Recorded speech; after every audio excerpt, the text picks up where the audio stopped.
I started a novel when I was 14 because one of my teachers, he told me that I was a writer.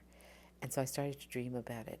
And I wrote a novel, a really horrible novel about Carla, the gypsy girl who was secretly a Muslim. And she was like in England and she was in love with the Duke of Leicester. And it was just basically a mishmash of every really good story that I read. And I just kind of mishmashed it together and I put it together. And I got to about page 278. I think that was it. And then I ran out of things for her to do. I didn't know how to end it. So I just left it hanging. And I was writing this novel on the way to Alaska. My father was driving us all the way to Alaska. And then he said to me, he said, okay, you're not writing another word until you read some Islamic history. So he gave me a biography of the Prophet, peace be upon him. And so I started reading that.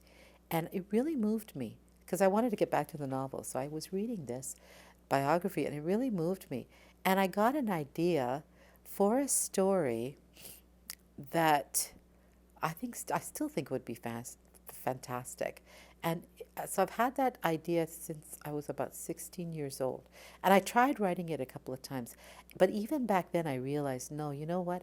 I actually have to grow up to be able to write this.